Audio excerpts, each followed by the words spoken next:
Okay, for some reason it cut off the video, but here we are again. All right, Mr. Smith, I'm gonna grab hold of you here, okay? And I'm gonna take my first iodine swab, and I'm going to clean from the urethra in a circular motion outwards from least to most contaminated. I'll throw it away in my little trash can I have set up.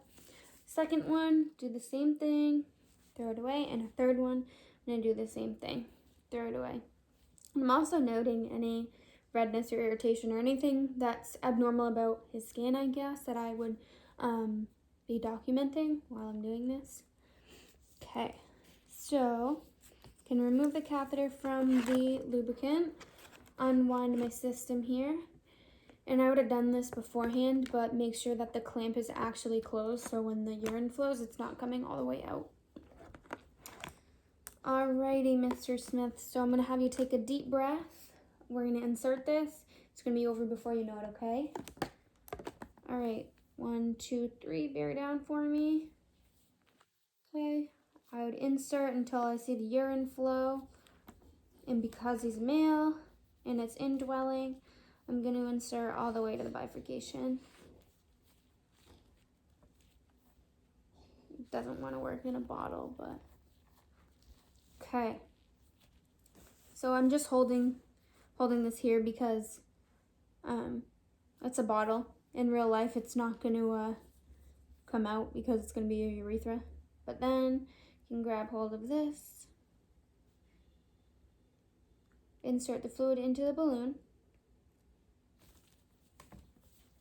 There we go. And then I can retract this a little bit until I feel some resistance. All right, Mr. Smith, how you feeling? It's in there. We're good. Feeling good? It wasn't as bad as you thought? Good, I'm doing something right. Okay, so now I can remove my trash, my drapes.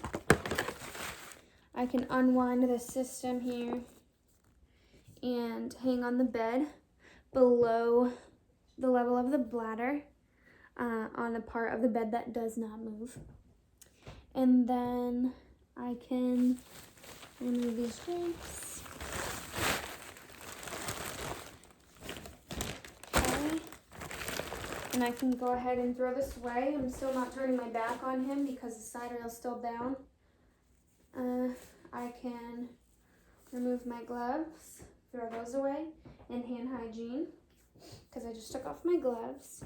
And then I can use the strap. Sorry, I don't know the proper term for the strap, but I can use a strap, or I can use tape, and I can pull the penis upwards and tape the catheter to the lower abdomen, or I can give it some slack and pull these blankets down, Mr. Smith, expose his leg, and tape, I know can't see, but I would tape to the inner thigh with some slack so it doesn't get ripped out. Okay, and then I can replace his blankets. Great job, Mr. Smith. You are a brave soul. All right. Hold this back up. I can put up his side rail and lower his bed down. How are you feeling? Good? You glad it's over with? Yeah, no one's really looking forward to getting a catheter in, but you should feel some relief. Okay, so your call bell's next to your left shoulder. The side rail's back up, the bed is lowered. The blankets are now in the hamper. I'm looking down at the catheter bag, noting how much urine has come out, how many milliliters. I'm noting the color and if it's cloudy or clear. Everything's all set. Okay, Mr. Smith, do you have any questions before I go? Alrighty, well, if you do end up having a question, you have that call bell, okay? Alright, you hang in there and have a good day. Alright, I'll see you soon. And before I leave the room, I would hand hygiene, and then I would go ahead and document that it was a 16 French catheter with a 5 ml balloon and 10 mils of fluid.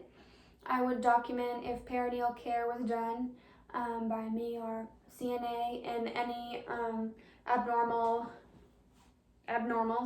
I would document like if there was redness or drainage or irritation, and then I would document that I palpated the abdomen for the distended bladder, and any abnormals of his skin on his abdomen, which there was none. I would document that patient was compliant during the procedure, as he's pretty easygoing here, how he tolerated it, and then I would document the urine that came out, how much, and what it looked like. Yeah. I hope I'm not forgetting anything.